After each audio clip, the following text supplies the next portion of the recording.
Muito bem, então dando continuidade à nossa matéria de meio ambiente e cidadania, especificamente tratando do meio ambiente, nós temos a famosa chuva ácida, né? É até um fenômeno muito narrado pelos jornais, essa situação que acontece principalmente nos centros urbanos. Não que seja algo necessariamente corriqueiro e apenas nos centros urbanos, e a gente vai entender o porquê disso, né?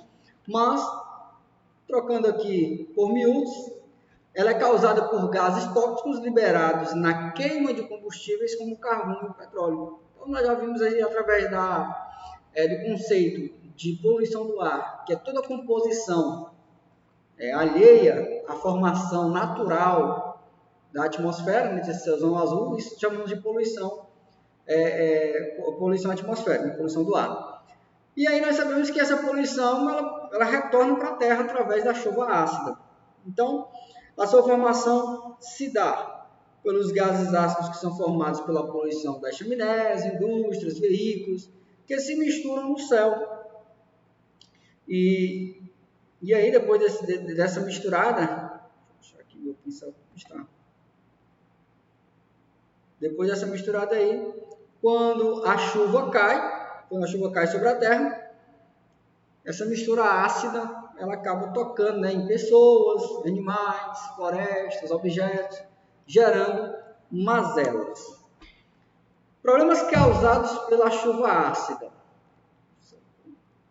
Vamos às causas, né?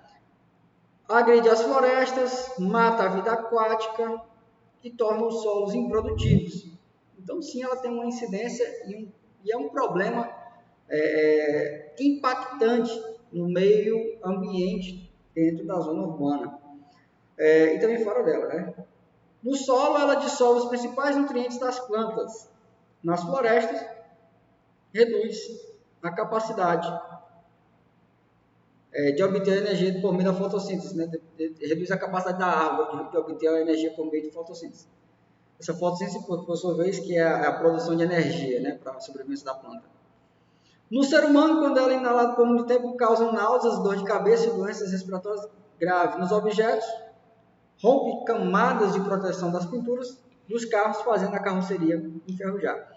Então é um problema seríssimo, né, a questão da chuva ácida. Essa composição que fica na atmosfera, quando cai a chuva, ela desce de forma uniforme, né? Tem aquela mistura de todas essas substâncias danosas ao meio ambiente, e ela cai agredindo o solo, a vida aquática, né? E também de cara o ser humano. E nós vimos que, tratando de objetos físicos, né, como o caso aqui de carros, que chegou a enferrujar o carro, em estátuas chega a derreter, né, a estátua, chega a corroer a estrutura da estátua, a gente imagina o contato na pele, né, o mal que isso não venha a causar para o ser humano. Então, é um problema atual, um problema sério, e não é um problema que nós vamos encontrar apenas na zona urbana. Quem mora na zona rural também está correndo o risco dessas incidências, né, desses problemas gerados pela chuva ácida. Para finalizar aqui o assunto sobre a chuva ácida, nós temos as seguintes considerações. É um problema atual, ou seja, agora mesmo está acontecendo, é um problema de todos. Vocês imaginam assim, né?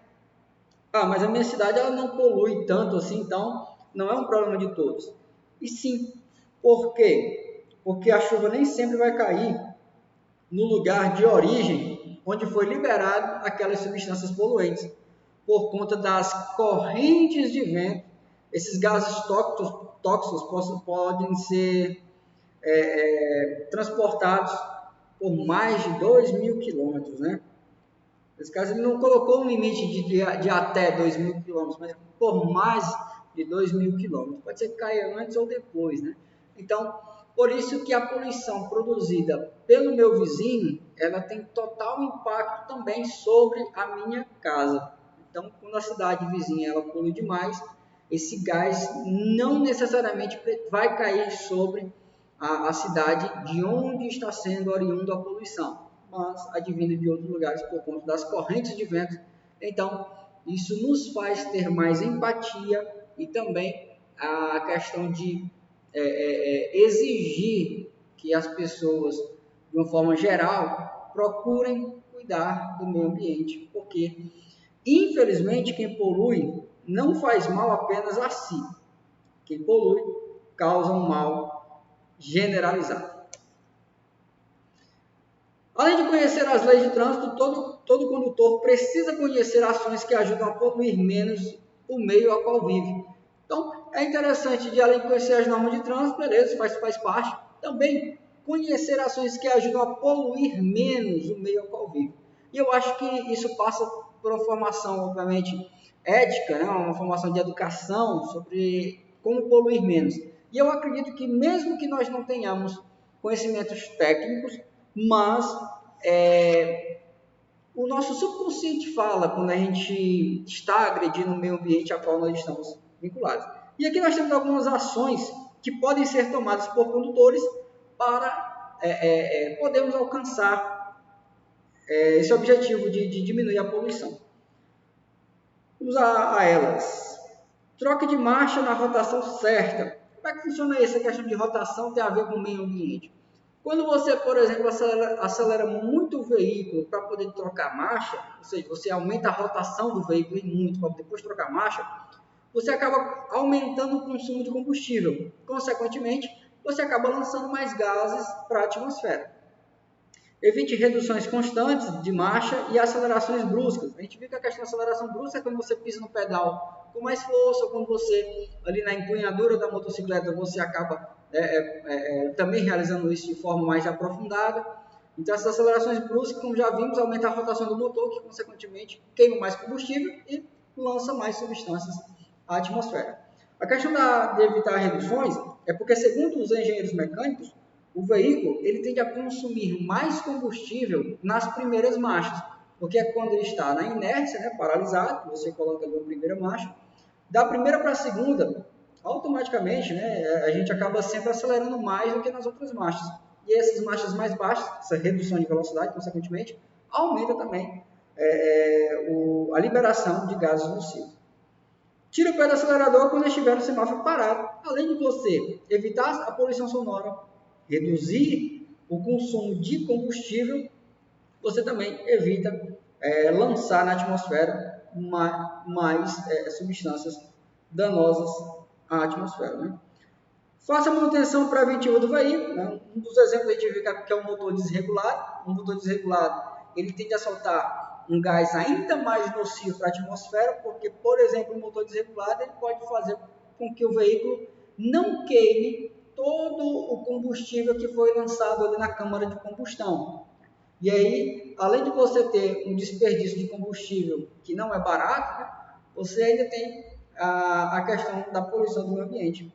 Geralmente, o combustível não octanado ele acaba realizando algum tipo de coloração na sua liberação ali pelo escapamento, que pode ser vários fluidos, pode ser até mesmo óleo do motor saindo pelo escapamento, como combustível não octanado. Pneus, fluidos e outros lubrificantes devem ser destinados à reciclagem. A gente falou sobre a questão de lixo, período de decomposição. A gente até observou naquela tabela da aula passada que, por exemplo, os pneus, eles não têm, né, um período definido para decomposição. E vimos que os fluidos, inclusive o óleo lubrificante, a sua composição ela pode gerar até mesmo câncer, né, nos seres humanos. Então, os nossos olhos foram abertos em relação a esses riscos, a esses perigos, para que a gente possa atuar melhor quanto à questão de descarte correto. Não abuse do ar-condicionado, você irá economizar e diminuirá o gás lançado na atmosfera, que provoca o efeito estufa. Para quem não lembra, né, o efeito estufa é o famoso aquecimento global. Né? E também a gente viu associado ao efeito estufa, junto com a poluição do ar, a questão do rompimento da camada de ozônio, né, que é aquela camada que nos traz proteção contra os raios ultravioletas do sol.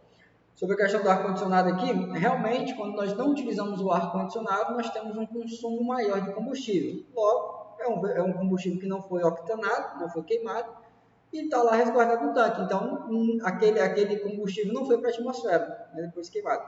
Porém, sobre a questão do ar-condicionado e esse gás lançado da atmosfera, hoje ele não tem incidência, né? O gás do ar-condicionado não é um gás nocivo à atmosfera como era antigamente.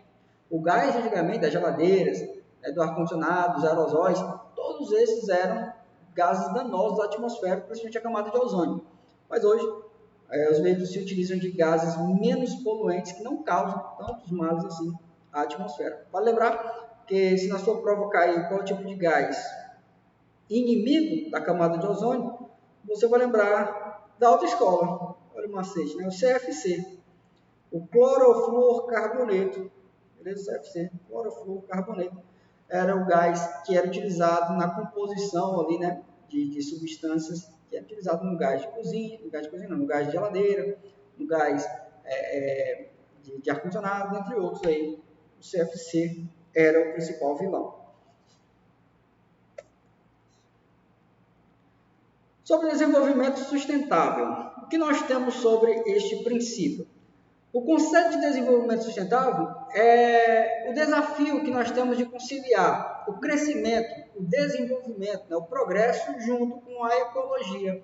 É tentar olhar para frente, mas tendo como base o resguardo das nossas riquezas biológicas, das nossas riquezas, na verdade, biosféricas, né? Das nossas riquezas ali, como a questão da água, das nossas matas, enfim, do nosso verde.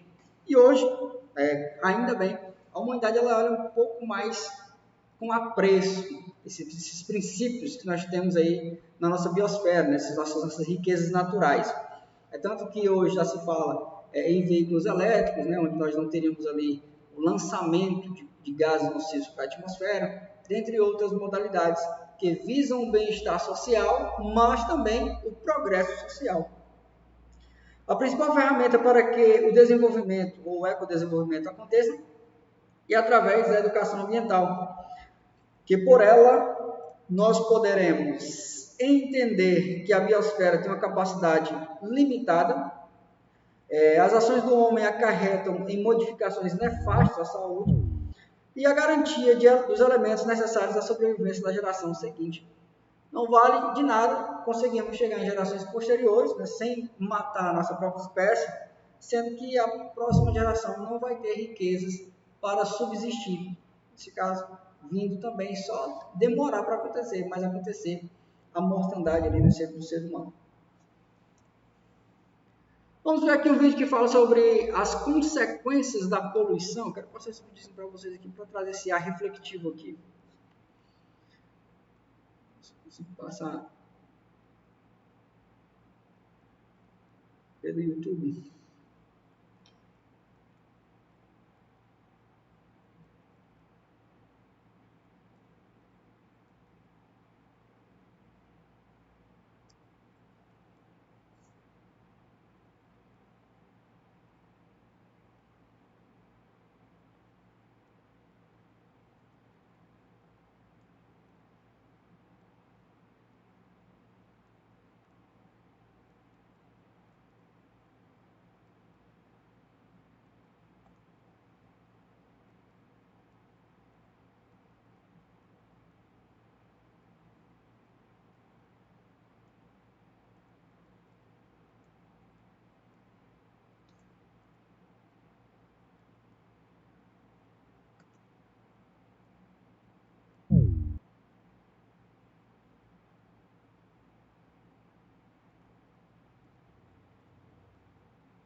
Só um minutinho, galera.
sound of drums. People couldn't believe what I'd become. Revolutionaries wait for my head on a silver plate, just a puppet on a lonely string. Oh, who would ever wanna be king? I hear Jerusalem bells are ringing, Roman cavalry choirs are singing. Missionaries in a foreign field. For some reason I can't explain, I know St. Peter won't call my name ever alone this world, but that was when I ruled the world.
Show de bola! Então volta aí. Espero que já tenha o slide na tela de novo para vocês. Aquele vídeo retratava um pouco da questão das consequências da poluição de uma forma geral. Nós já temos o slide de novo na tela aí para vocês. Agora, cidadania. Dá essa confirmada aí só para a gente. Beleza, a Cléber falou que apareceu para ela, né? Cidadania. Então, os demais, dá uma atualizada caso não tenha aparecido. Caso continuem sem aparecer, aí vocês me dão um toque, aí a gente volta. Eu dou uma atualizada na minha tela também, beleza? Então o assunto agora é cidadania. Parte final dessa matéria que envolve meio ambiente e cidadania. O que nós veremos aqui nesta matéria que aborda o meio social? A gente vai analisar o indivíduo como ser dotado de personalidade, né? Individual em relação aos outros, único e específico. Porém, sabendo que existem indivíduos e todos eles são diferentes uns dos outros, eles estão inseridos no meio social, ou seja, usufruindo do mesmo espaço que outras pessoas simultaneamente. E aí é onde entra o grande problema social de uma forma geral e global. Indivíduos diferentes habitando no mesmo ambiente, porém, como é que isso acontece de uma forma em que a humanidade não entra em colapso? E aí onde entra a questão das regras, das leis universais que fazem com que toda a grande massa tenha um caminho a percorrer para chegar nessa ajuda mútua entre indivíduos diferentes, mas com objetivos similares, para que haja o evitar, né, dessa colisão de vontades diferentes, entre outros fatores. Na introdução da matéria, nós temos que essa matéria vai abordar as pessoas, como já falamos, né, com as suas diversidades e o relacionamento interpessoal entre elas, né, o indivíduo de forma individualizada e a observância de direitos e deveres, também fator que é bem trabalhado, bem abordado na matéria de cidadania. Sem normas, o trânsito seria um campo de guerra, tendo normas já é parecido com isso, né? Sem regras, haveria uma concentração de guerra mesmo, onde o maior prevaleceria sobre o menor. E muitas das vezes nós nos deparamos com esse fato, com essa realidade onde pessoas que têm veículos maiores se sentem donos das vias, né? O artigo 29 é um artigo que norteia bem todos os veículos, na verdade todos os usuários da via, porque ele fala que o de maior porte ele é responsável pela segurança do de menor porte, e o motorizado pelo não motorizado, e todos pela incolumidade dos pedestres, pela segurança dos pedestres. Vimos isso na matéria de legislação, abordamos um pouco na matéria de direção defensiva, e também quando falamos de cidadania, que é justamente pessoas que vão estar em veículos diferentes, com mentalidade diferente e tal, tem regras norteadoras sobre eles. O indivíduo e o grupo social. O indivíduo é um ser específico, individual e particular, dotado de uma personalidade. E é essa personalidade que externa essa individualização entre pessoas. A personalidade ela é referente à forma de pensar, pessoas divergem de pensamentos, de sentimentos, da forma de agir, de perceber, além de outras questões que quando o camarada é inserido na sociedade vai desenvolvendo, como através de habilidades, atitudes, crenças, emoções, desejos, modo de pensar, são fatores que tornam uma pessoa um ser diferente das demais. Mesmo que você tenha um irmão gêmeo, que nasceu no mesmo dia, de aparência, mas ambos são dotados de personalidades e essa personalidade é que vai causar essa diferenciação entre seres. E isso é um fator importante, não é apenas uma falácia ou uma filosofia.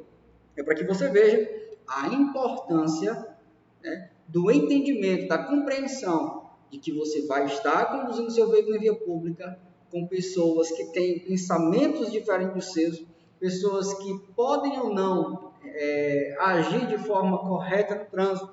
E esse pensamento, esse sentimento tem que estar sempre alerta, sempre refrigerado na memória, né, para que você possa saber até agir melhor em certas situações. Já quando analisamos em grupo social, nós vemos que o conceito de grupo social é justamente essa interação entre pessoas em um processo de atingir objetivos. A história do indivíduo é marcada por pertencer a grupos sociais que o moldarão da maneira como regem suas leis gerais. Em outras palavras, geralmente, o meio social a qual o indivíduo está inserido acaba de uma forma ou de outra moldando a sua forma de agir e até mesmo as leis que regem aquele ambiente. Como você pega, por exemplo, aqui a situação obviamente quero trazer mais para o viés de trânsito, né? Quando a gente pega a situação do capacete, né? Na nossa cidade, por exemplo, dentro da zona urbana, nós temos o uso do capacete como algo dispensado, né? É muito incomum a gente observar pessoas transitando com capacete. Já quando a gente vai para uma situação, como por exemplo, vai para uma cidade vizinha, que tem um trânsito um pouco mais intenso, o uso do capacete ele é quase como a habilitação do indivíduo. Tem que ter, tem que portar. Às vezes não é somente o fator de multa que leva o indivíduo a usar o capacete, mas aquela situação, aquele outro contexto, por causar insegurança, nos faz ter esse sentimento de uso do capacete. Então, nós temos que a sociedade que a gente está inserida vai reger as leis gerais. Então, o que a gente alega aqui na nossa cidade, na cidade interior, na cidade pequena, de não usar o capacete ser legal, ser uma coisa natural, normal, não é o mesmo quando fala-se de leis orgânicas de outro local. Beleza? Então, em outras palavras, geralmente o indivíduo é o reflexo do meio ao qual ele está inserido. Obviamente que isso não é uma regra absoluta e que depende muitas vezes do próprio indivíduo querer continuar ou não trilhando naquele caminho a qual ele aprendeu ser o correto. Para promover a interação social no trânsito é necessário acatar a legislação, ou seja, obedecer a legislação. Por quê?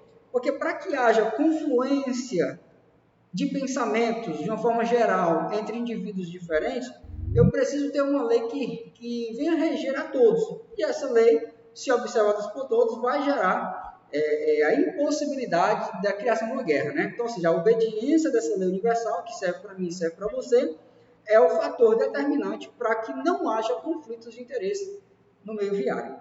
Consequentemente, ajudando, né, nessa familiarização entre indivíduos. Conhecer, cumprir as regras de circulação. Isso também cabe, se é importante você obedecer é consequência de alguém que conhece as normas, né? Você só obedece aquilo que você conhece. Abrir mão quando necessário. Em algumas situações, para que a maior demanda possa ser atendida, ou em outras palavras, para que o bem comum aconteça, o bem da maioria, de todo mundo aconteça, muitas vezes nós precisaremos abrir mão dos nossos direitos. E direito eu estou falando, não estou falando apenas de algo que foi me dado, mas é algo que eu recebi como direito de exercer. E muitas vezes esse meu direito vai ser um pouco restringido para que possa causar um bem maior à sociedade por inteiro. Quer dizer, isso acontece no trânsito em muitos fatores. Para que a gente não crie uma lista aqui exaustiva, pegamos a situação, por exemplo, do artigo 29 do CTB, que narra de veículos que gozam de prioridade. A gente pega, por exemplo, a viatura do SAMU. E quando ela estiver no estrito cumprimento do dever legal, com as sirenes ligadas e tal, ela vai gozar de liberdade de circulação. E que muitas vezes eu tenho a preferência, mas aí eu vou deixar de passar naquela hora, é meu direito passar, mas eu vou deixar de passar naquela hora para que a viatura possa passar na minha frente realizando uma atuação para o bem comum, né, para a maioria da população. Especificamente para alguém que precisa de socorro, né? Mas eu estou simultaneamente ajudando ela, a pessoa que está acidentada, né? a familiares, de uma forma geral, eu estou auxiliando, abrindo mão do meu direito. Uma outra situação que a gente poderia pegar é quando, por exemplo, você imagina um cruzamento que tenha muito fluxo de veículos e o semáforo está verde para você. Só que você está observando que tem muitos veículos na sua frente que ainda não terminaram de cruzar e você calcula que o tempo do semáforo de verde para vermelho não é o suficiente para que você termine o cruzamento. Consequentemente, você ficaria bem no meio do cruzamento ainda tentando cruzar ele. Você vai abrir mão do seu direito de passar naquela hora, ficando lá parado, mesmo o semáforo estando verde para você, para que quando o semáforo fique vermelho, né, a rua, o cruzamento esteja livre. Também um outro exemplo aí de abrir mão quando necessário, visando aí essa fluidez e de uma forma geral, né, ajudando o bem comum. Ajuda mútua na resolução de problemas. Ou seja, não seja aquela pessoa que aumenta ainda mais o litígio, a contenda, mas seja aquela pessoa que resolve problemas, que ajuda na resolução de problemas. Isso aqui vai entrar em vários fatores, desde uma coisa mais simples de uma briga de trânsito, de um desentendimento, com questões voltadas à regulamentação. No meu caso de infrações de trânsito, né? Como nós temos previsão no CTB, que eu, como cidadão, eu tenho também um direito de pedir alguma alteração de algum artigo ou de alguma norma, né? O CTB ele prevê isso. Então, ou seja, eu posso também usar desses pontos aí para trazer exemplos dessa ajuda mútua na resolução de problemas. Sobre diferenças individuais. Vimos que personalidade é o que nos distingue dos demais. Sendo assim, há necessidade do respeito às diferenças individuais, pois o respeito é a base para o ser humano relacionar-se com o terceiro. Né? A gente vai entender melhor sobre essa questão de respeito. Tem um vídeo bem interessante que eu gostaria de passar para vocês mais na frente, que fala sobre essa questão do respeito, né? Que tem um princípio também de você entender a diferença de agir e de pensar do outro, mas também a melhor forma de você respeitar o outro é quando você cumpre as normas gerais ali de circulação. Quero sempre trazer isso para o viés de trânsito, não apenas para o viés social, mas especificamente para o trânsito, né? Seja solidário e cortês no trânsito, respeite os direitos dos outros usuários das vias, sendo tolerante com eventuais ações indevidas. Quando nós observamos esse termo, né, tolerância, a gente começa a entender como é que funciona de forma prática, que é eu aceitar a pessoa pensando ou agindo diferente de mim. Obviamente, desde que essa forma de pensar e de agir não vá ferir os princípios universais, desde que aquele princípio de pensamento, desde que aquelas ações do indivíduo não venha ferir o meu direito. Beleza? Então, ser tolerante é saber que as pessoas podem pensar religiosamente diferente de mim, filosoficamente, né? Politicamente, que é muito falado nos dias de hoje, a questão da tolerância política. Então, saber que isso também existe no trânsito. E como é que eu posso associar essa questão da tolerância no trânsito? De pessoas que têm uma habilidade maior do que outras no volante. Então, o simples fato de saber que existem pessoas que dirigem mais do que outras, né, no sentido de ter mais habilidade do que outras pessoas, me faz entender que eu vou me deparar com ambas as situações, com pessoas que dirigem mais do que eu e menos do que eu. E eu preciso ser tolerante com essa questão de pessoas que ainda estão na fase de aprendizagem, principalmente eles. Por exemplo, a pessoa que tem dificuldade de ainda sair rápido com o veículo numa parada, quando o semáforo abre, as pessoas começam a buzinar, começam a querer que a pessoa já saia o quanto antes. Né? E essa falta de tolerância tem gerado muitos contratempos nas vias de trânsito, infelizmente até mortes no trânsito. Né? Eu lembro de uma situação que aconteceu com um familiar meu, ele estava de viagem com um colega. E esse meu parente estava dirigindo o veículo durante o dia e durante a noite era um amigo do meu parente que estava conduzindo o veículo. E esse meu parente observou que o colega dele não baixava o farol para os veículos que vinham no sentido contrário. Ele só cruzava com os outros carros com o farol alto aceso. E aí ele chamou a atenção dele, né? Baixa aí o farol, quando for passar por outros veículos, está ofuscando a visão. Aí esse meu colega vira para o meu parente e diz, rapaz, está com 2 anos que eu tenho esse carro. E até hoje eu estou tentando aprender onde é que baixa a luz alta do carro. Você tem uma ideia, o camarada com 2 anos, mas nunca tinha dirigido o carro no período noturno. Então os faróis sempre ficavam ligados. E ele tinha o desejo de aprender a botar a luz baixa, mas fazia pouco caso de aprender, porque nunca necessitou disso durante a noite, porque não conduziu o veículo de noite. Até que chega a situação. E talvez, alguém que já passou por você com farol alto, né, no sentido contrário, você nunca pensou que aquela pessoa só não baixou o farol porque ela não sabia onde é que baixava a luz alta. Pode parecer uma coisa hedionda, absurda e tal, mas aconteceu. Não é uma história de carochinha, até porque eu conheço os 2 personagens da história, né? E não faria sentido mentir ou brincar com coisa dessa, mas sim aconteceu. Você tem ideia? Já aproveitando o gancho, já aconteceu comigo mesmo. Eu trabalhava numa empresa e estava dirigindo um veículo e a gerente da empresa que eu trabalhava estava do meu lado e ela olhou para um carro que estava sinalizando uma conversão e perguntou, por que o carro fica piscando desse jeito aí? A pessoa já tinha mais de 30 anos, tinha uma vida, tipo, não é uma pessoa do interior, já tinha morado vários anos em São Paulo e tal, mas não sabia interpretar que o veículo estava sinalizando que ia fazer uma conversão à direita ou à esquerda, não importa, mas não sabia que o veículo estava sinalizando que ia entrar para uma rua ou para outra. Você tem ideia? Então, ou seja, esse choque de realidade de pessoas que vão dirigir melhor do que eu e ter menos habilidade do que eu, vai de níveis astronômicos, níveis de pessoas que dirigem muito, muito mesmo, e pessoas que têm um conhecimento mínimo, raso da coisa mesmo, que só sabe que é um veículo que serve para levar pessoas.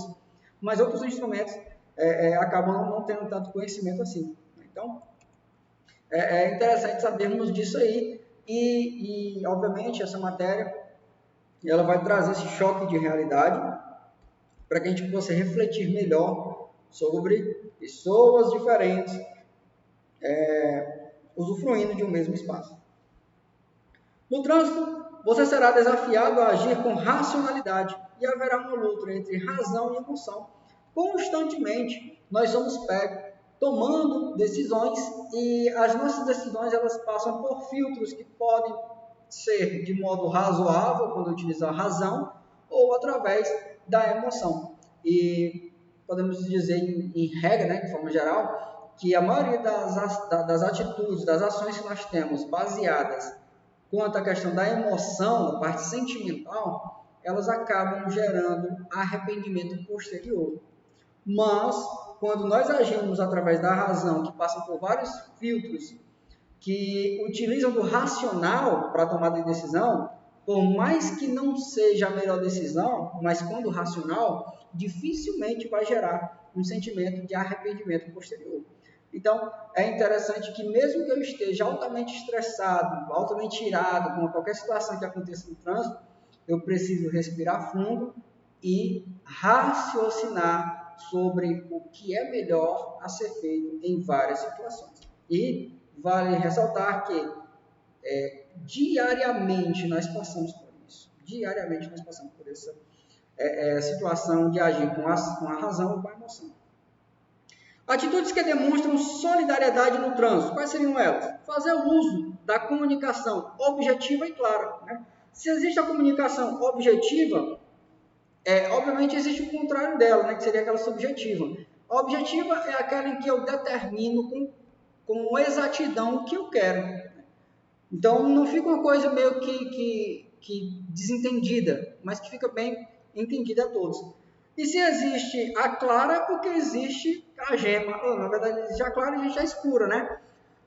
Uma ação obscurecida é aquela em que o condutor não consegue entender qual é especificamente a tua tomada de decisão. Quando, por exemplo, você imagina um camarada que você está seguindo e esse camarada está com a seta ligada faz tempo, há muito tempo que ele está sinalizando.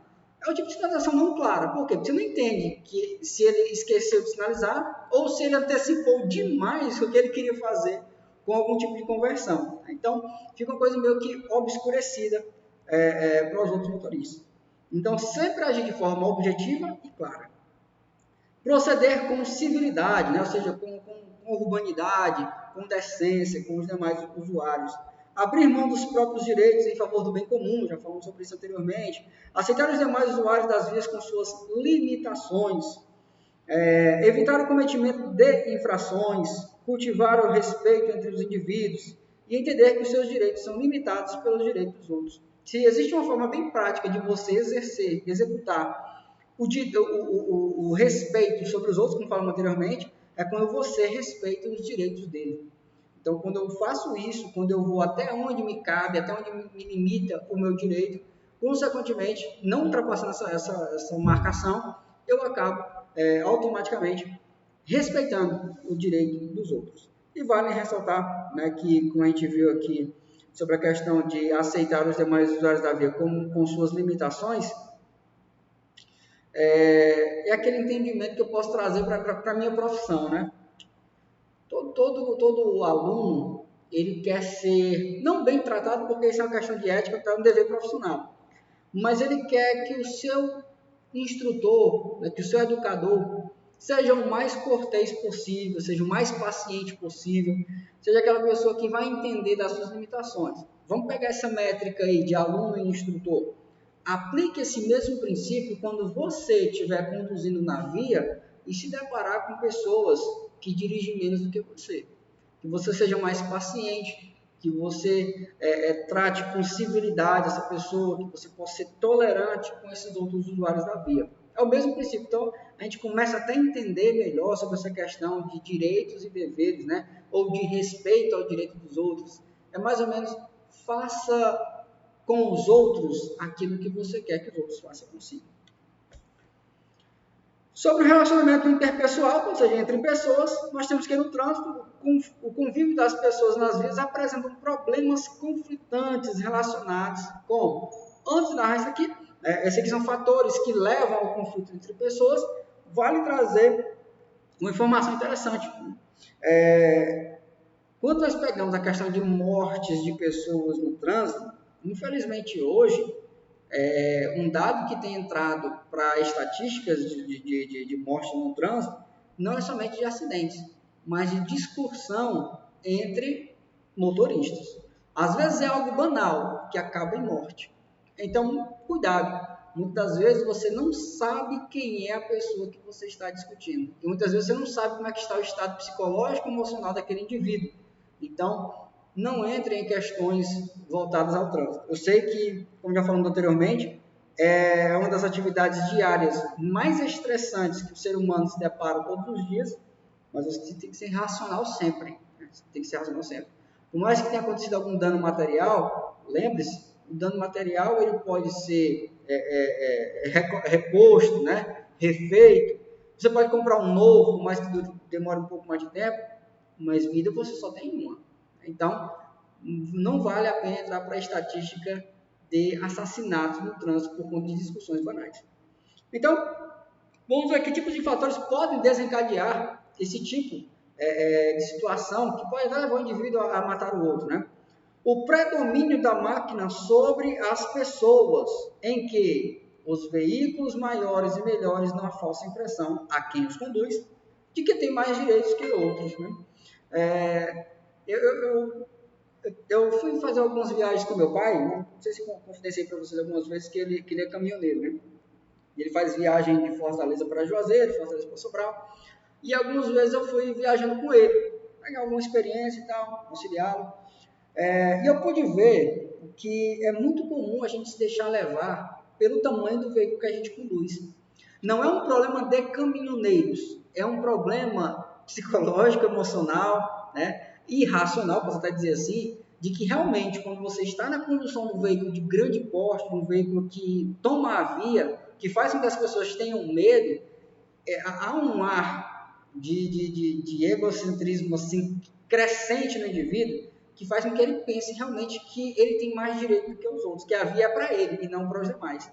Que sai da frente porque o maior sou eu, a não ser que você queira bater em mim e sofrer as consequências. Tem muito cuidado em relação a isso, né? Obviamente que isso vai totalmente na contramão desse relacionamento interpessoal, beleza? A gente tem que lembrar que a norma geral, aquela que rege para todos, ela fala que o maior, ele é responsável e não é dotado de mais direito, mas ele é responsável, ele tem mais responsabilidade pela segurança dos de menores porte, de menor porte, melhor dizendo assim, beleza? Então, deve lembrar disso. Quando tivermos essa sensação de que o meu veículo é maior, então a motocicleta tem que sair do meio, né? Ou quando eu estiver na motocicleta, o ciclista tem que se afastar, cuidado, né? O de maior porte, ele é responsável pela segurança do de menor porte. Estar no veículo de grande porte não significa ser dono de direitos em relação, né, a outros veículos. O ponto 2, ele fala de uso do veículo como um instrumento de força ou competição.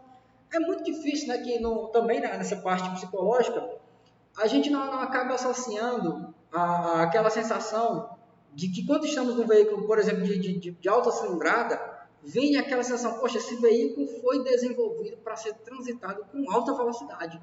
Então, todas as vezes que eu estou andando devagar, eu estou indo contra o princípio. E esse tipo de sensação, esse pensamento, é uma coisa que todos devem se preocupar com ela. É uma coisa que você vai se deparar aí acho que com qualquer tipo de condutor, quando entra num veículo de alta cilindrada, sobe na motocicleta de 600 cilindradas, de 1000 cilindradas, aquele ar de querer acelerar por conta do barulho que gera aquela dopagem, digamos assim, sentimental também, hormonal, ela acaba acontecendo. Então, devemos lembrar de tomar cuidado em relação a isso. Né? As pessoas têm que abrir caminho porque eu estou num veículo mais veloz e eu preciso passar mais rápido, né? A gente sabe que esse viés não é bem aceito. No ponto 4, nós temos a falta de controle emocional de condutores e pedestres. Vimos, né, que um dos grandes fatores é a questão do desequilíbrio, onde muitas vezes os condutores e pedestres, quando vão passar por aquele filtro razão ou emoção, é muito mais fácil você agir pela emoção, porque é o acesso mais fácil do sentimento que você está sentindo naquela hora. Né? E o egoísmo e a irresponsabilidade, né? O egoísmo é o camarada que só pensa em si. O outro que se ferre, né? O outro que arrume outros recursos. Porque primeiro eu, e depois de mim sou eu de novo, né? E a irresponsabilidade que nós já vimos que é aquele princípio de desobediência às normas. Quando eu não ajo com responsabilidade, obviamente, eu estou descumprindo princípios que muitas vezes são de normas universais, né? Ou locais ou gerais, né? Analisando o indivíduo como cidadão, nós temos que o Sistema Nacional de Trânsito, o SNT, tem órgãos e estes mesmos procuram promover o cumprimento de direitos e deveres, né, em relação aos usuários das vias.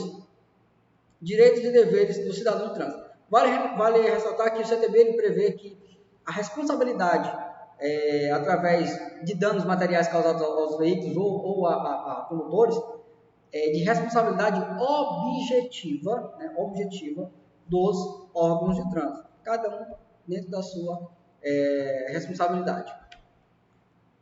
Então, nós temos direitos e deveres do cidadão. Nós temos os nossos direitos civis, né, que passam por aqueles princípios até trazidos pela nossa Constituição Federal, como o direito de ir e vir, de associação, direitos políticos, de votar e ser votado, direitos sociais de acesso à saúde, habitação, educação, entre outros. São princípios não tão abraçados pela matéria no sentido de prova, né, mas que também esses mesmos direitos existem no trânsito. E a gente observa através de vários fatores, de várias normas que acabam norteando ali o condutor e o pedestre. Sobre o direito do cidadão, nós temos direito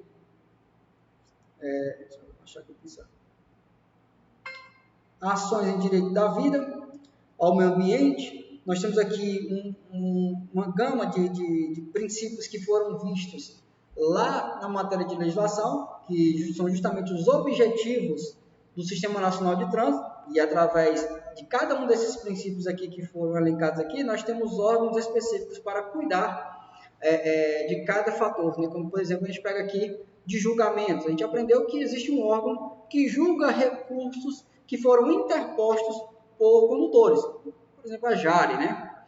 Ter normas vigentes para diminuir conflitos de circunscrições, ter aplicação do ensino desde a pré-escola ao terceiro grau sobre legislação de trânsito, né? Não é apenas um princípio como se fosse algo filosófico, mas trazido por letra de lei, que a criança deve sim ter a aplicação dessa matéria de normas de trânsito desde a pré-escola até a saída ali, né, do ensino médio, antigo terceiro grau.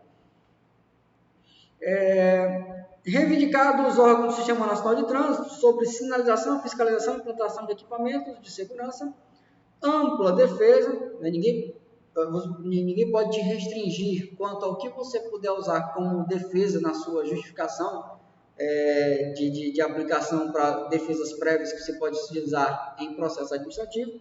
E vale ressaltar que, assim também como na parte do judiciário, também na parte de trânsito, você só pode ser considerado algum infrator quando todos os recursos, todos os meios já têm se findado. Então, ninguém é considerado ainda infrator enquanto esses prazos não são exauridos.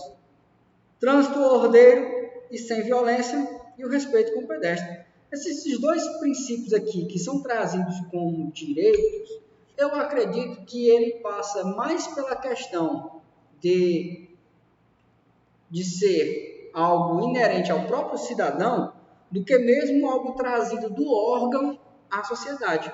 Então, assim, o que é que pode fazer o trânsito ser mais ordeiro e sem violência? O próprio cidadão, quando ele cumpre as normas, né? Obviamente que as normas são emanadas de um órgão, mas faria sentido um órgão colocar uma norma e a sociedade não obedecer? Ele continuaria sendo desordeiro e continuaria violento. E aí é um dos fatores que eu acredito que na nossa cidade façam que o trânsito seja um pouco mais complicado. Não é que não exista ordem, porque a ordem já existe. O que não acontece é a obediência à norma. E por isso a violência acaba acontecendo. Então, vejo que é mais um cuidado que o cidadão deve ter com esse direito do que mesmo o princípio trazido especificamente de um órgão para a sociedade. Assim também com a questão do respeito ao pedestre. As normas já existem. Pedestre anda sobre a calçada, pedestre anda sobre faixa de pedestre, mas muitas das vezes esse direito ele é restrito por conta de ações ou de condutas de motoristas, né, que não fazem caso algum desse respeito. Sobre os deveres do cidadão, a gente sabe que alguns direitos acabam não sendo abordados, mas deveres a gente sabe que todos eles são cobrados pelos órgãos, justamente porque se não houvesse essa cobrança, haveria um caos, né, em qualquer meio, principalmente no meio viário. Então é dever nosso desempenhar com respeito à segurança o seu papel no trânsito. O que seria isso? Observando o princípio de segurança, o meu papel no trânsito é obedecer às normas de trânsito. O cidadão tem o dever de obedecer às leis e ordens em benefício ao bem comum. É a melhor forma de respeitar o direito das pessoas.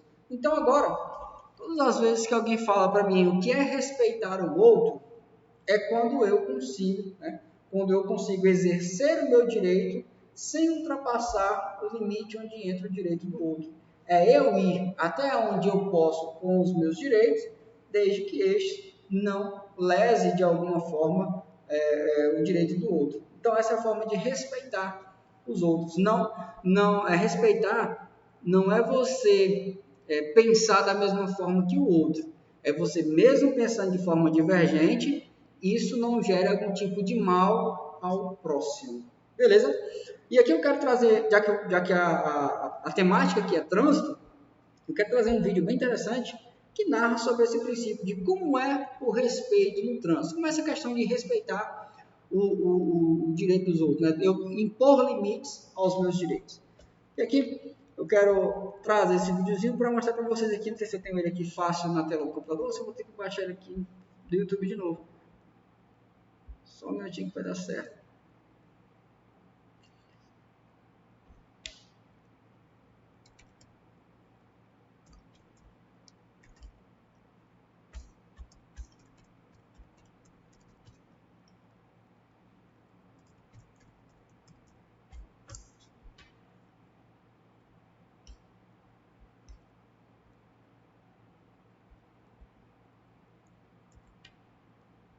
Um vídeo bem interessante que acaba concluindo todo esse pensamento refletivo que nós estamos falando aqui agora.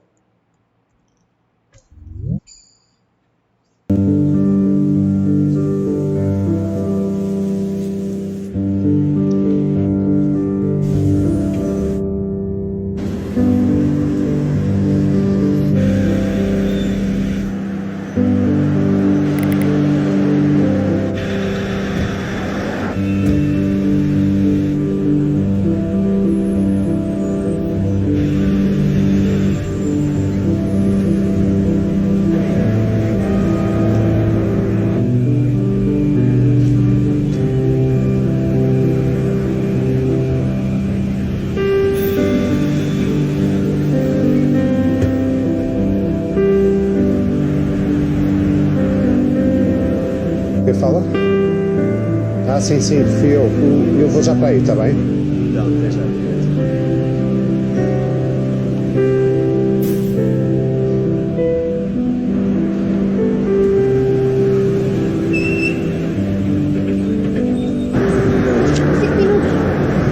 Peço desculpa, não volta a acontecer esta vez. Infelizmente esses 5 minutos acontecem muitas vezes. Tem que tirar a volta e de facto é aprovado.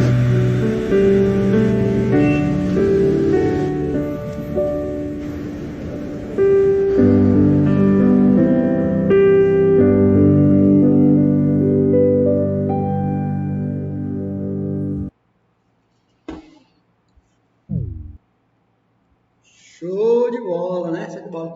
Um vídeo bem interessante, né? Quando a gente para observar, desculpa que o pessoal usa sobre o cadeirante que chega lá, que queria usar a calçada, mas tinha um carro sobre a calçada, e é um desculpa até universal, é que foram só 5 minutos que eu parei aqui, enquanto eu ia ali e voltava, né? O cadeirante disse, são 5 minutos seus, 5 minutos de outra pessoa, e mais um outro, e a calçada sempre vai estar obstruída por algum carro que vai estar passando ali por poucos minutos que seja, mas a calçada sempre vai estar obstruída para ele, né? Para o cadeirante que precisa transitar pela calçada. A gente acaba entendendo, né? Poxa, é infração de trânsito estacionar sobre calçadas.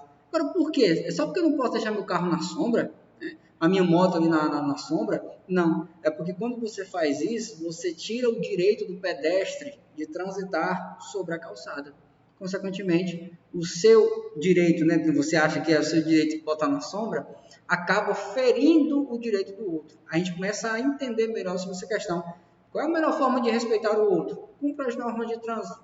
Simultaneamente à sua conduta de acatar as normas de trânsito, você já estará respeitando o direito dos outros. E é um princípio que se deve aplicar para a sua vida de forma geral, mas como aqui o princípio é trânsito, aplique sempre obedecendo às normas de trânsito. Nunca estacione em esquinas, você tira a visibilidade dos outros motoristas, sempre pare nas paradas obrigatórias, então pelo menos reduza a velocidade para quase parando, quando você se deparar com parada obrigatória, porque alguém está com preferência naquele cruzamento.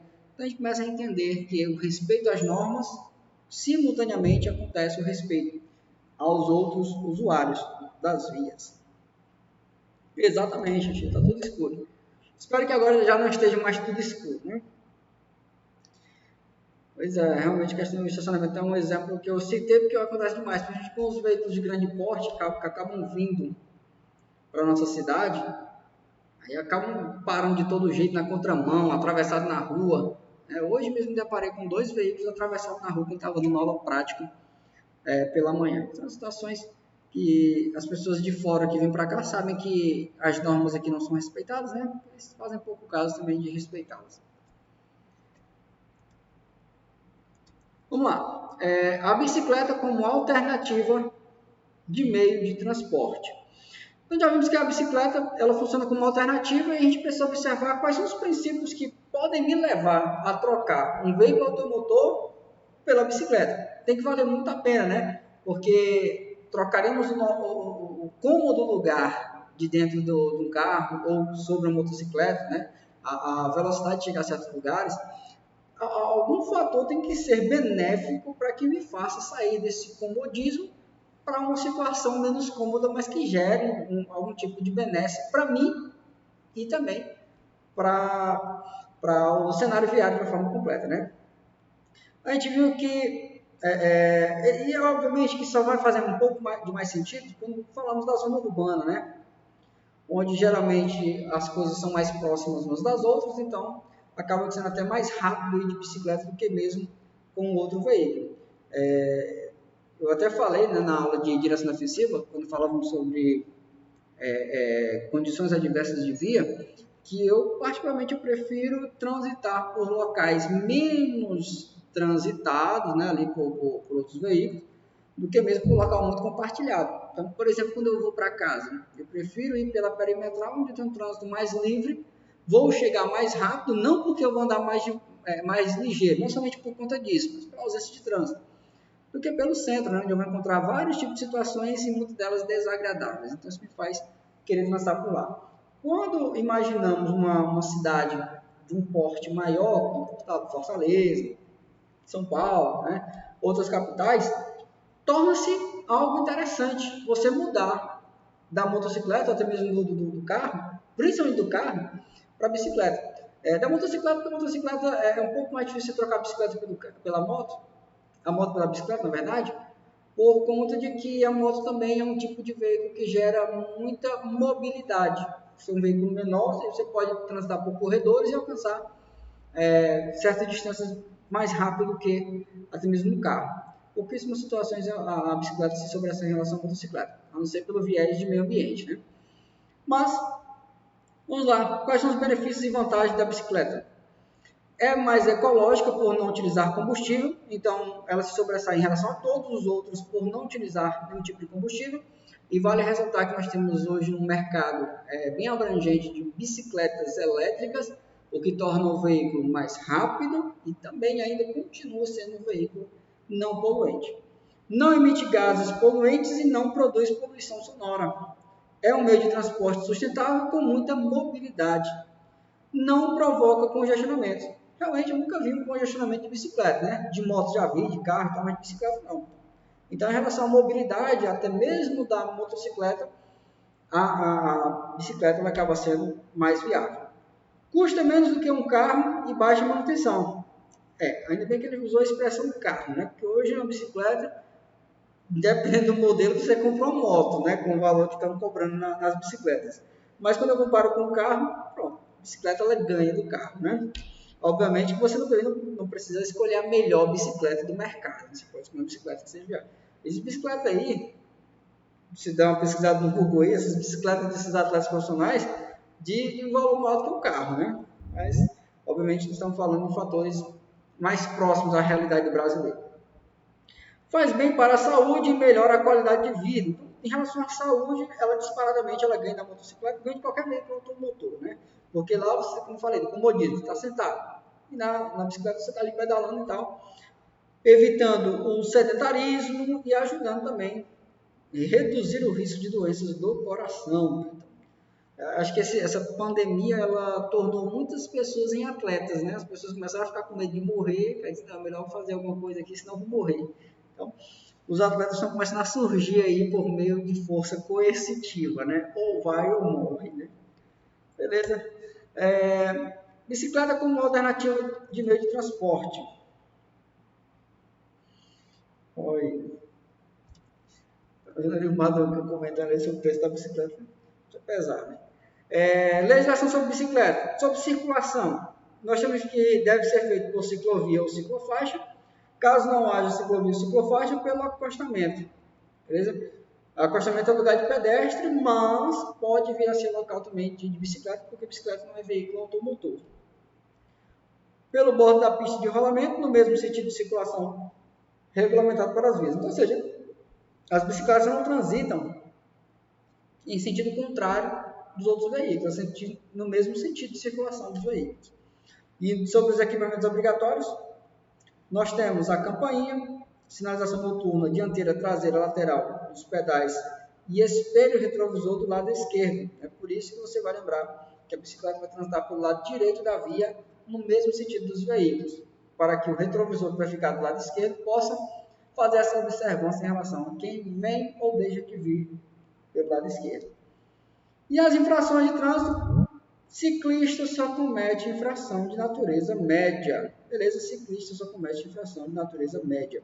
Mas vale ressaltar que as infrações relativas ao ciclista, do motorista para o ciclista, nós temos, por exemplo, a infração de natureza gravíssima.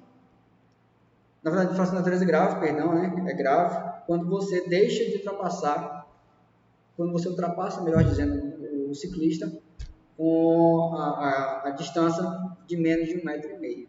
Beleza? Menos de 1,5 metro. Porém, vale lembrar ao ciclista que o ciclista não pode transitar sobre a faixa de trânsito, beleza? Nem sobre, principalmente pelo centro da faixa, quanto mais dentro da faixa. É pelo bordo da pista, ou seja, depois da linha de limite da faixa, ou pelo acostamento, nunca sobre a faixa. Porque nesse caso aí você prejudicaria o próprio motorista, que não teria espaço, se viesse um veículo na contramão, por exemplo, né? Não teria espaço para resguardar 1,5 metro de distância. E é muito comum nas vias hoje, os pseudo-ciclistas, né, transitarem sobre a faixa de trânsito como se fosse um carro, como se fosse uma moto. É errado, comete infração de trânsito, beleza? Sempre pelo bordo da pista, ou pelo acostamento, ou ciclovia ou ciclofaixa. Beleza, né, galera? O Madoka disse que tinha uma bicicleta de quase 100 mil reais, 92 mil, né? Devia ter comprado. Seria interessante. Vamos ao nosso simulado aqui. Deixa para o próximo curso. Nosso simulado para finalizar a matéria de meio ambiente e cidadania. Nesse momento a gente acaba resumindo tudo que a gente viu já sobre a matéria do viés meio ambiente e um pouco sobre cidadania. Não deu para me articular muitas questões da cidadania porque é um assunto meio que fácil, né, de você manjar qual a alternativa correta, porque falam de coisas comuns a todos nós e a gente acaba aprendendo de uma forma geral essas regras universais que acabam norteando o ser humano. Então, vamos à resolução do nosso simulado.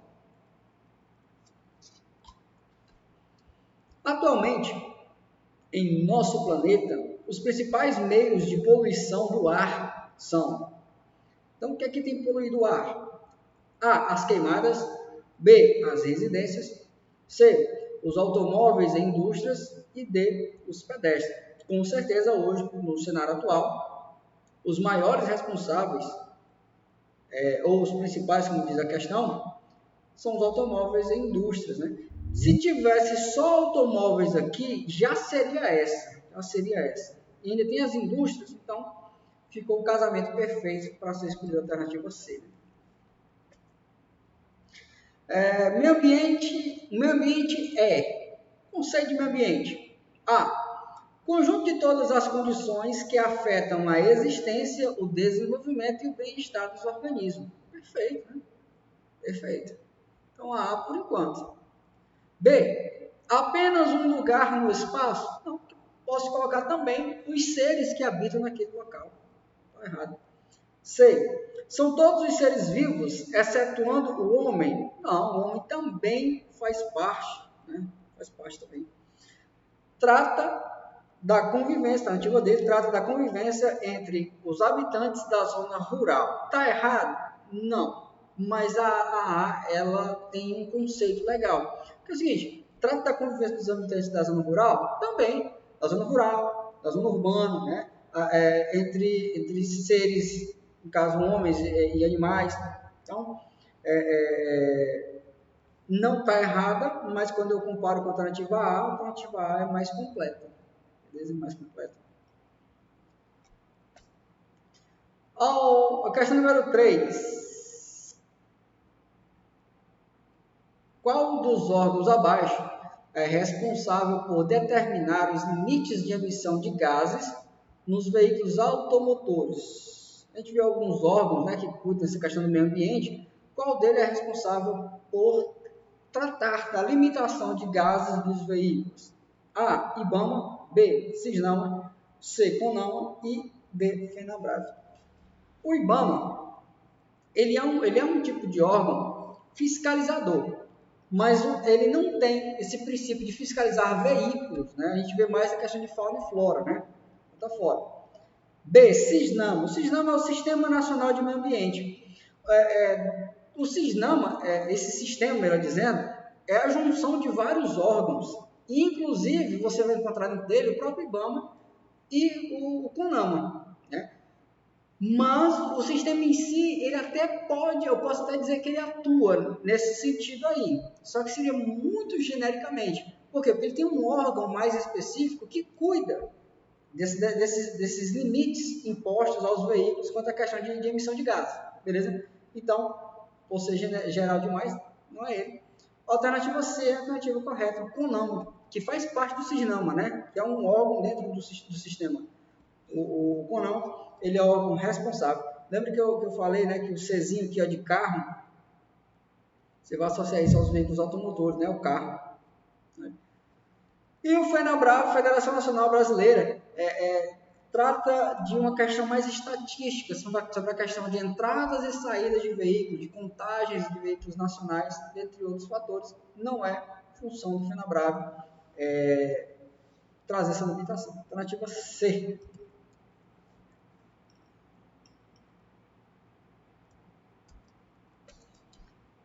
Questão de número 4. Sobre a poluição do ar, responda. Mais uma questão de ar. Caracteriza-se por substâncias naturais encontradas na atmosfera? Não. Se a poluição do ar não pode ser substância natural, mas substância estranha, a composição natural. Então está fora.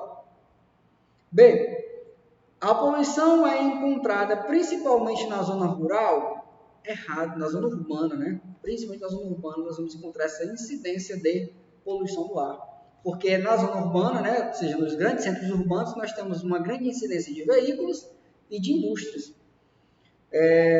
C. Por conta do catalisador, os veículos deixaram de poluir em 100%. Pô, se isso fosse verdade, não haveria mais a necessidade de uma aula de meio ambiente. Por quê? Porque os veículos deixaram de poluir em 100%. E nós sabemos que os veículos são os maiores poluentes da atmosfera. Beleza? Realmente, o catalisador, que é esse dispositivo obrigatório em todo veículo automotor, para transformar o gás nocivo em um gás menos nocivo na atmosfera, ele realmente reduziu essa emissão. Porém, todavia, no entanto, não transformou esse gás em um gás não nocivo. Ok? Então, errado. E D. tem por característica o efeito estufa e a destruição da camada de ozônio. Perfeito, né? Vimos o efeito estufa, o superaquecimento global e a destruição dessa camada protetora contra os raios ultravioletas. Então, alternativa D é a alternativa correta. Na poluição das águas, marque a correta. Vamos lá. A. O chorume agride os lençóis freáticos? Sim. O chorume é aquela pasta negra, né, que é formada da junção ali de muitos lixos e você acaba levantando você acaba vendo aquela pasta negra ali, muito comum. É o famoso chorume. O chorume, por sua vez, ele é absorvido pelo solo e no solo nós temos os lençóis freáticos, essas partes de águas subterrâneas, e aí acaba contaminando a água. Então A está certo. B. A água é um recurso finito. E aí a água tem fim?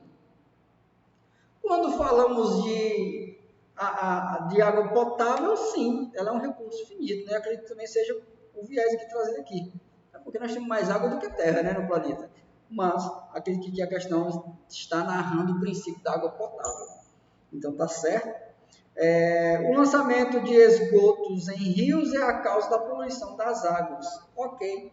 Alternativa D diz todas as alternativas estão corretas. Então você vai marcar a alternativa D. Alternativa D. E na verdade, né, por mais que a gente entrasse em questão aqui da alternativa B, que não narra sobre água potável, se diz ou não ser uma água potável, que faria com que a questão até se tornasse passiva de anulação, segundo os cientistas, a destruição do nosso mundo ela vai se dar com o aumento desenfreado do Sol, que por sua vez vai secar toda a água do nosso planeta, enquanto ele estiver em expansão. Ele vai engolir o Sol, né? Vai engolir alguns planetas, possivelmente até a própria Terra, e depois ele vai diminuir, explodir e gerar um novo universo. Essa é a teoria do Big Bang, né? Então, se eu pego a teoria do Big Bang como verdade absoluta, que ainda é uma teoria e não um fato, né? E trago isso para cá, eu digo que a água é um recurso finito também, porque antes da destruição do Sol, ele cresce e vai deixar a Terra desprovida de vida quando ele faz, né, essa evaporação da água. Então, a água, mesmo que não potável, é um recurso finito. Beleza? Depois dessa aula aí, qual é essa matéria? Seria geografia? Seria ciência? Acho que é ciência, né? Depois dessa filosofada científica aí, vamos tocar o barco, né? Questão de número 6, astronomia, né? Muito bom. Sobre poluição sonora, responda. Qual alternativa não traz uma atitude que gera a poluição sonora? Questão muito boa, muito boa.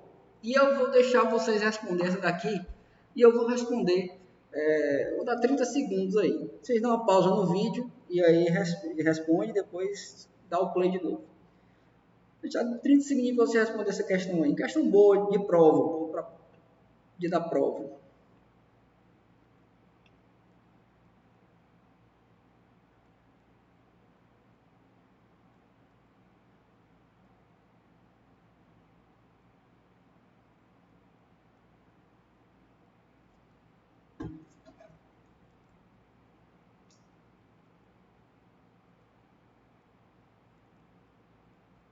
A galera aqui até então não houve divergência, né, de alternativas. Vamos lá. Ele diz aqui, ó, qual não traz uma atitude que gera a poluição sonora. Vamos lá. A alternativa A diz que acelerar o carro enquanto parado. B, uso da buzina. C, equipamento de som na parte externa do veículo. E D, transitar com o motor desregulado.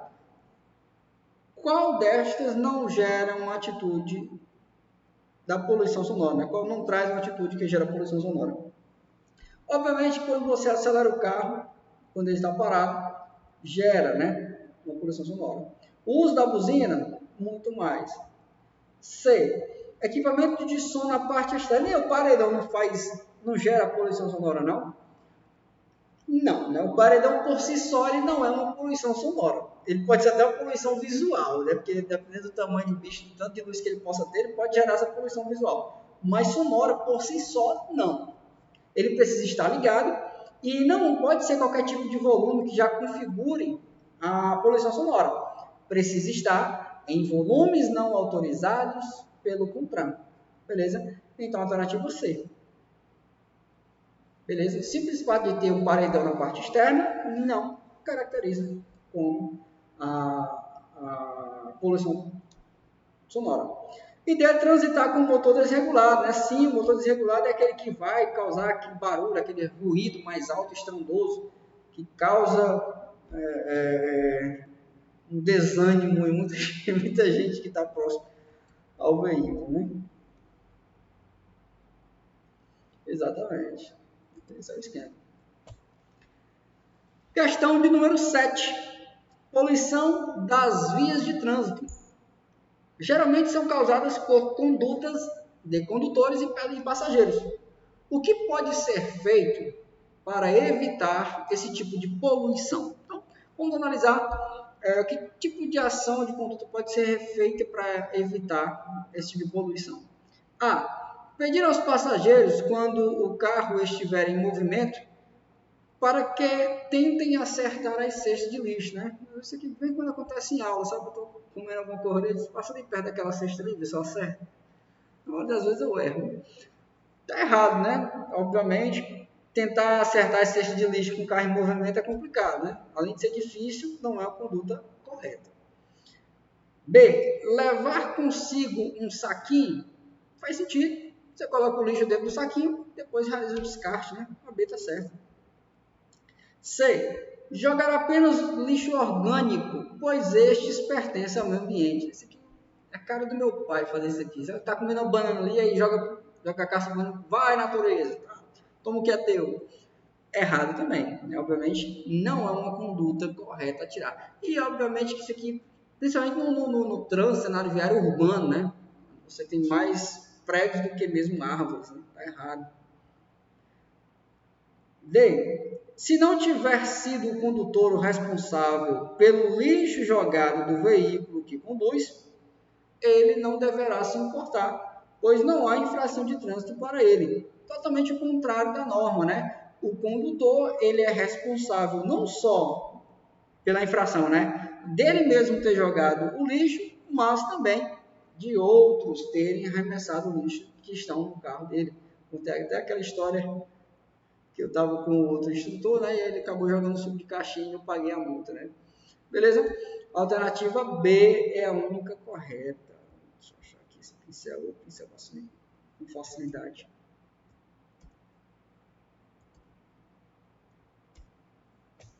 Questão número 8. Seguindo a tabela de decomposição, qual produto, o lixo, né, terá um período maior na sua decomposição? Como nós falamos em aula, nós não temos histórico desse conteúdo sendo cobrado em prova, até porque, como falamos, vários fatores acabam gerando complicações para que ele seja abordado em prova, como, por exemplo, a questão de fontes. Algumas fontes vão dizer que o lixo demora mais e outros menos em relação à questão, o mesmo produto, né? Mas fontes vão dizer que alguns demoram mais e outras fontes vão dizer que demoram menos. O mesmo lixo, ele pode ter um período de decomposição de diferença de quase 400 anos, né? Quando você pega o limite mínimo e o limite máximo. Então, por isso, fazendo com que se transforme em um conteúdo um quanto tanto confuso, né? Não muito certo. E ontem, por curiosidade, né? Eu estava assistindo um vídeo sobre a questão de decomposição.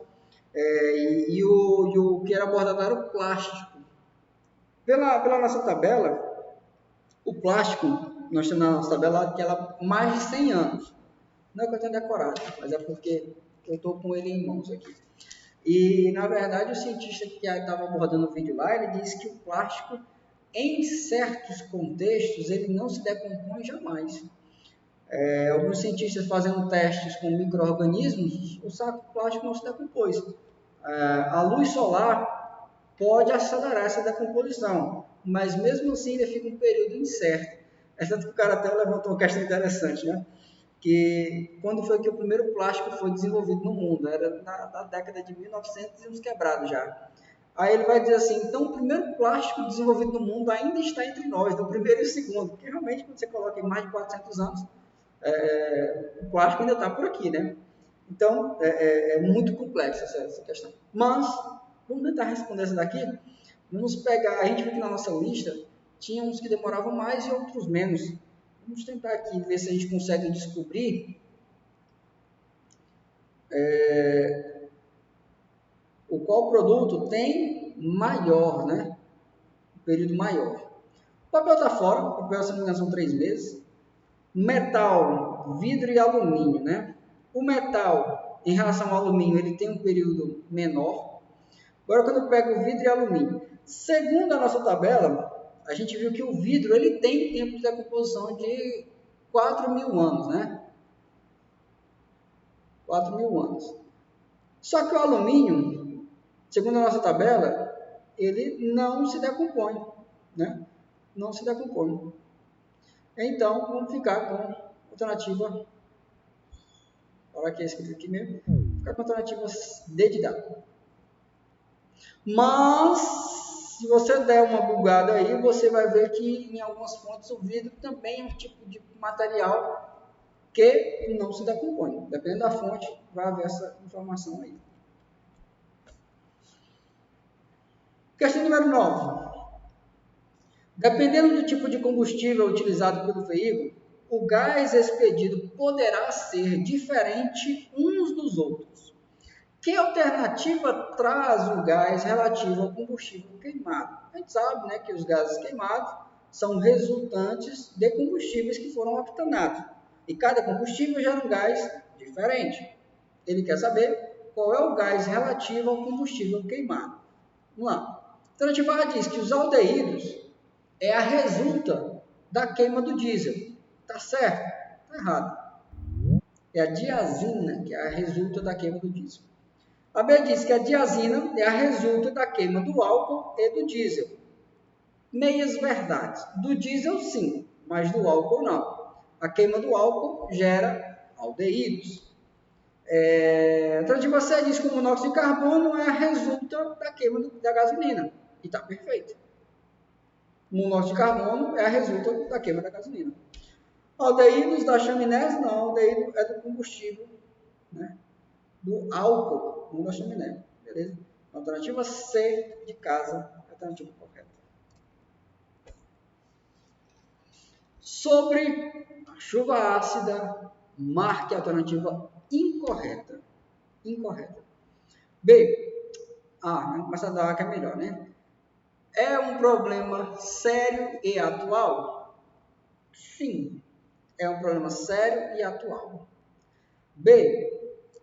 Sua causa se dá pelos gases tóxicos suspensos na atmosfera. Perfeito. Não é que eu quero. E C. A chuva nem sempre cai num ambiente em que os poluentes foram liberados. Exatamente, vimos que as correntes de vento levam essas nuvens carregadas com essa poluição e quando chove, cai em outro lugar. Tá certo? D diz, todas as alternativas estão incorretas. A D está certa, quando ela alega que as demais estão incorretas, porque realmente nós encontramos erros em todas elas. Beleza? Então, marca a alternativa incorreta. Opa! Aqui gerou uma contestação, não? Marca a alternativa incorreta. Todas as alternativas estão incorretas. Não, tá certo, eu vacilei, né? A questão não precisa ser anulada. A interpretação errada foi minha. Realmente você vai marcar D, né? Por que você vai marcar D? Porque a D está errada. A D está errada. Eu disse o seguinte, todas as alternativas estão incorretas? Não, muito pelo contrário. Todas as alternativas acima estão corretas. Todas estão corretas. Mas eu não marquei elas porque eu não queria a correta, eu queria a incorreta. E a única alternativa que traz uma afirmação incorreta é a D, por dizer que as alternativas acima estão incorretas, sendo que elas estão corretas. Eu espero que não tenha ficado muito parecido com a cara da Dilma essa questão, né? Uma coisa sem nexo, mas eu acho que vocês entenderam aqui o macete, né? Qual a alternativa incorreta? É a D, porque ela diz que as outras estão incorretas, só que elas não estão incorretas, elas estão corretas, né? E aqui eu quero marcar a incorreta, e a única que está errada é a D, por dizer que as outras são incorretas, sendo que elas estão corretas. Não é assim? Né? Entendemos que é um problema sério atual, certíssimo, é a causa dos gases tóxicos perfeitos na atmosfera, e que a chuva nem cai no lugar onde foi liberado. Está certo. Ele diz que todos estão incorretos e está errado, porque todos estão corretos. Então você vai marcar D mesmo. Beleza? Depois dessa filosofada doida, né? Continuemos. Questão número 11. Qual conceito melhor se adequa ao desenvolvimento sustentável? É o conteúdo de agora, por último, né? Aquele que atende às necessidades da geração atual e passada. B. Aquele que visa o crescimento e evolução a qualquer custo. C. Aquele que tem o desafio de conciliar progresso e ecologia. E D. As alternativas A e C estão corretas. E aí, qual vai ser? Agora tu vai ter que escolher de A até a D. Qual seria a alternativa correta, né? 13,56, o aluno colocou a D. Alguém diverge, alguém converge. Eu gosto é quando tem divergência, né? I love divergência. Qual alternativa melhor se adequa, né? Ao termo de desenvolvimento.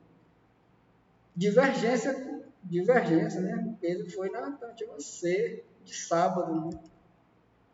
Então, vamos lá, né? Se fosse em sala de aula, aí seria legal porque eu ia perguntar o porquê, né? Seria mais interessante. A alternativa A diz: atende às necessidades da geração atual e passada. Se nós falamos em desenvolvimento, falar de geração passada com um foco de ser beneficiada não faz sentido, né? É atual e futura. Geração atual e futura. Então, está fora.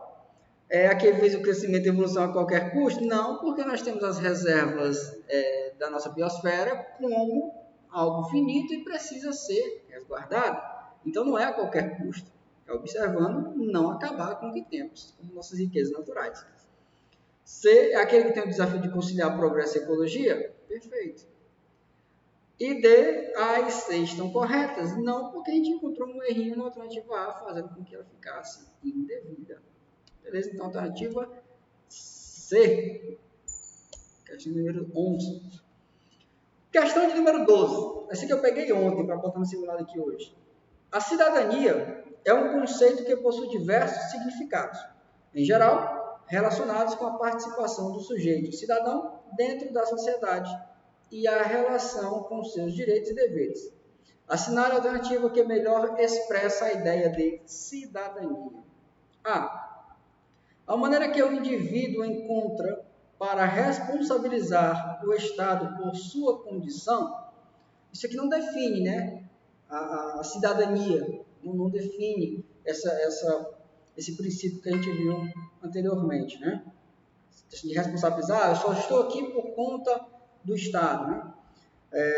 Que faz certo sentido, mas nesse caso aqui é mais a sociedade que acaba moldando o indivíduo ali a qual ele vive, né? B, a conjunção entre direitos políticos, civis e sociais. Sim, né? Quando falamos em conjunção, estamos falando da união, né? Então, está B por enquanto. C, o direito do cidadão de agir livremente na sociedade. Esse agir livremente aqui, ele deixa as coisas muito vagas, né? Porque eu não tenho essa liberdade de agir na sociedade, né? Eu tenho direitos, mas eu também tenho deveres, tenho responsabilidades. Beleza? Então, tá fora. B por enquanto. E D, uma perspectiva que toma o indivíduo como... que torna, né? Eu sei que torna, isso está errado ali. Como responsável apenas pela sua própria vida. Não. Se é um indivíduo na sociedade, logo ele não é responsável apenas pela sua própria vida, não. Uma perspectiva que torna o indivíduo como responsável apenas pela sua própria vida. As suas ações acabam também tendo um tocante na vida do outro, beleza? Quando a gente analisa nesse sentido geral da sociedade. Deixa eu fazer esse conserto ortográfico aqui, para a gente retomar. Só um minutinho aqui.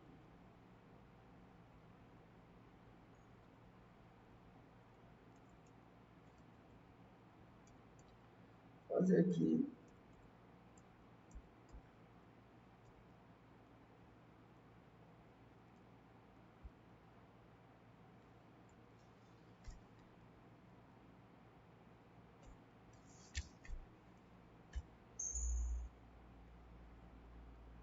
Não, uma perspectiva que é tão... O indivíduo torna um indivíduo. Isso que torna. Como responsável.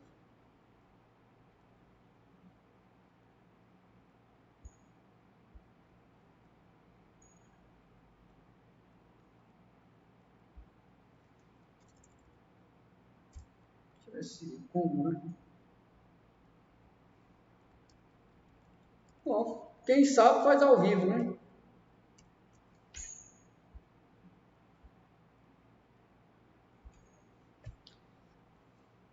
Questão de número 13. Em termos gerais, qual o foco da matéria de cidadania? Deixa eu ver aqui se está aberto o microfone. Beleza.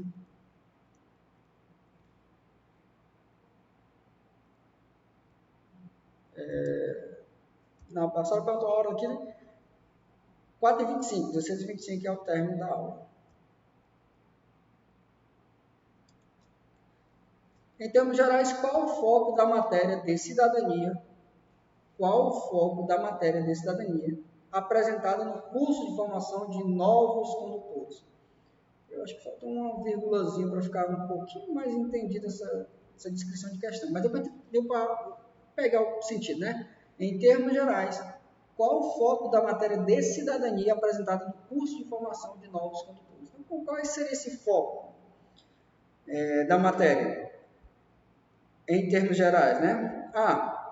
Envolve o comportamento dos motoristas e o cumprimento de regras universais. Envolve o comportamento dos motoristas, beleza? E o cumprimento de regras universais. Faz sentido. Alternativa A, por enquanto, faz sentido. B. Escolha política de cada motorista. Não tem nada a ver o viés político aqui, né? C. Diferença entre veículos na sociedade. A diferença entre veículos, não. O cerne da matéria não passa pelos veículos, mas é o indivíduo dentro dos veículos tendo uma falsa sensação, né, em alguns momentos. Então, também é incompleta em relação a A. A alternativa D diz: trata apenas das diferenças entre motoristas e da tolerância entre eles. Diferença entre motoristas e da tolerância entre eles. Seria uma alternativa legal se não tivesse esse apenas. Por quê? A alternativa acaba restringindo outros fatores que foram vistos também dentro da matéria de cidadania. Beleza? A gente viu outros fatores que compõem essa questão da matéria da cidadania. Então, a alternativa D estaria errada e a alternativa A seria a mais correta. Questão número 14. Em relação ao indivíduo e o grupo social, responda. Indivíduo e o grupo social, responda. O indivíduo é o resultado de um ser específico. O indivíduo é o resultado de um ser específico, individual e particular. Ele é um ser específico, individual e particular. Tá certo, faz sentido. E faz sentido, e essa questão aqui, né? Só tem 3 alternativas, né? De 25% de chance para você acertar, subiu para 33 e uns quebrados. Né? Bem, o indivíduo é o conjunto de pessoas em processo de relação mútua. O indivíduo é o conjunto de pessoas, não. O indivíduo é uma pessoa e não um conjunto de pessoas. O conjunto de pessoas é a sociedade, né? Errado. C. Não é princípio do grupo social, abrir mão do próprio direito para respeitar o direito alheio? Errado. Faz parte, sim, do princípio do grupo social. Muitas das vezes de abrir mão do seu direito para o direito alheio. Nós vimos isso assim, como princípio. Então está errado, esse não aí, né, tornou ela alternativa indevida. Então, alternativa A. Essa aqui ficou até mais fácil, porque só tem 3 alternativas, né?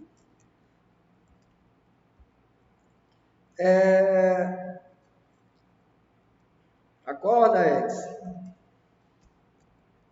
Acordar que já está dando 4 horas. Questão de número 15. Deixa eu pincel.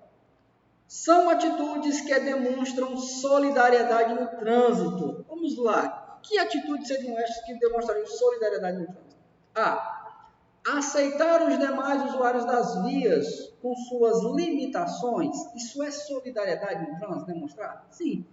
Quando você aceita os demais usuários das vias com as suas limitações, né? Saber que existem pessoas que estão em níveis de habilidade diferentes dos meus. B. Cultivar o litígio e o respeito entre os indivíduos. Está errado, né? Litígio é briga, é contenda. Cultivar contenda entre os indivíduos é até legal ver uma brigazinha de vez em quando nos vizinhos, mas não faz sentido marcar isso aqui agora não, né? C. Fazer uso da comunicação subjetiva e ininteligível. Aqui, que marmota é essa, né? Fazer uso da comunicação subjetiva. Está errado, é a objetiva. A subjetiva é aquela que não fica clara, né? Não traz um sentido de interpretação correta. Então, é subjetiva. Ela deve ser objetiva. Ininteligível seria o contrário de inteligível, ou seja, aquela que pode ser compreendida, aquela que está de forma clara. A ininteligível é aquela que não está esclarecida, está obscurecida, né? Então você está fora. E D. O entendimento que os direitos são limitados. Um entendimento que os direitos são limitados. Agora eu fiquei confuso aqui. São atitudes que demonstram solidariedade no trânsito. O entendimento que os direitos são... Ah, tá certo. Ilimitados. Eu tinha lido limitados. Beleza? Os direitos não são ilimitados. Os direitos são limitados justamente pelos direitos dos outros. É aquela frase clichê, né? O seu direito termina quando começa o do outro, né? Então, são limitados e não ilimitados. Ele está fora. Alternativa A, de habilitação, é a alternativa correta.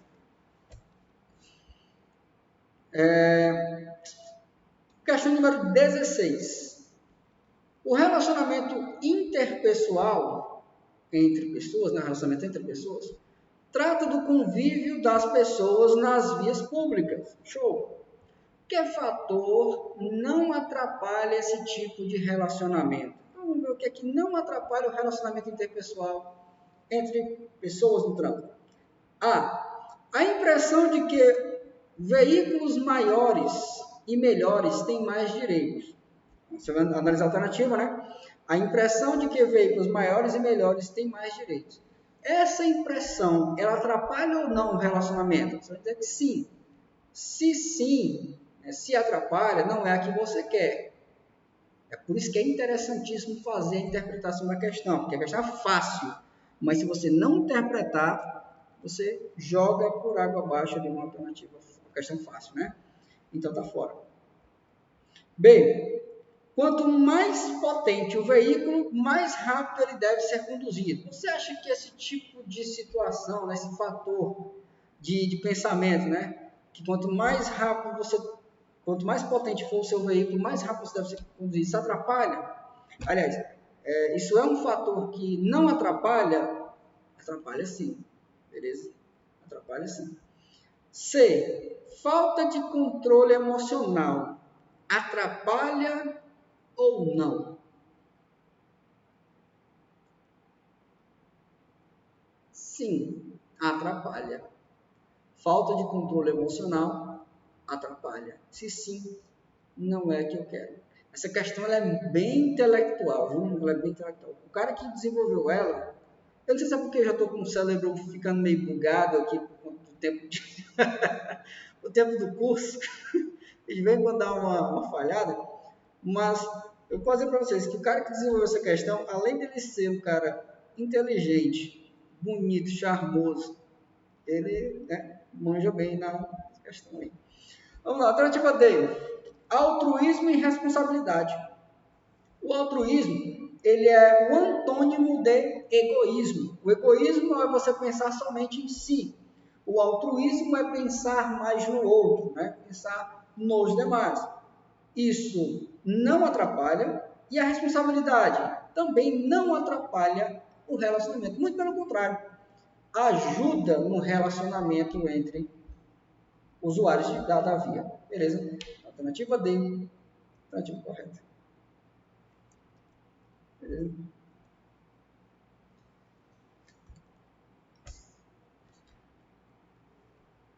Questão número 17. O indivíduo, como cidadão, goza de direitos garantidos por lei e executados por órgãos responsáveis. Beleza? Então, ele falou que os indivíduos gozam de direitos garantidos por lei e executados por órgãos responsáveis. Show! No trânsito, o SNT, para quem não lembra, o SNT é o Sistema Nacional de Trânsito, é responsável por esta execução, né, dos direitos. Qual dos itens abaixo não é um direito assegurado ao cidadão? Essa aqui é boa, viu? Qual não é? Não é um direito assegurado ao cidadão. Isso aqui eu vou deixar com vocês, vamos saber como é que está o grau de interpretação de vocês, né? Uma questão muito boa.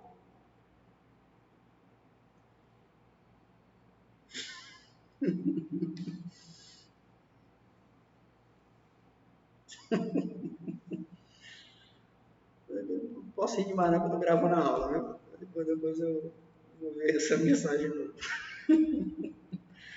Então, ele quer qual dos itens abaixo não é um item assegurado ao cidadão. Vamos lá? Vamos responder? A. Ações em defesa da vida. Isso que é um dever, é um direito não assegurado ao cidadão?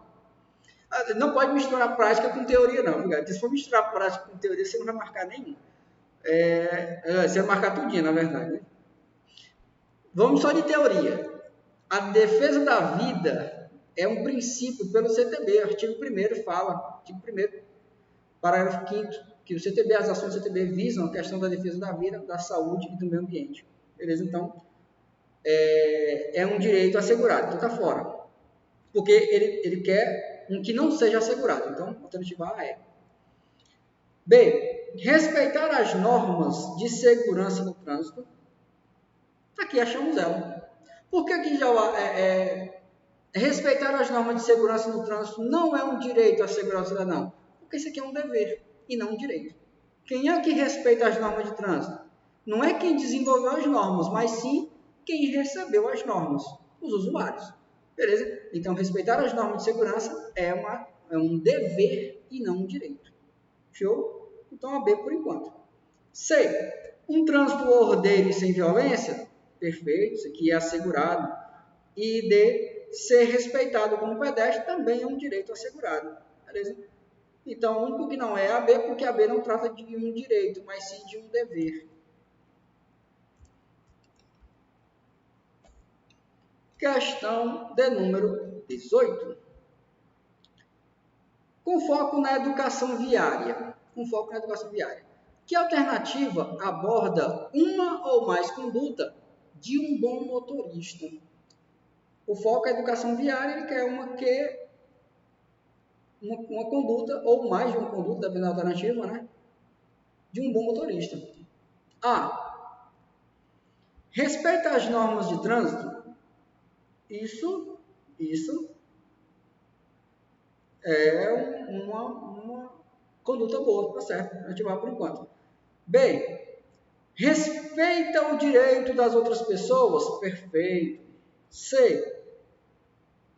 Cooperativo e tolerante. Perfeito. Coopera e que tolera, né? E D. Todas estão corretas. Perfeito. Alternativa D na questão de número 18. Beleza, galera? Isso é tudo PPP pessoal, né? Quem assistir esse desenho vai lembrar do que eu me refiro. Acabamos a matéria de meio ambiente e cidadania. Espero que tenha ficado bem alicerçado o conteúdo trabalhado com vocês. Vou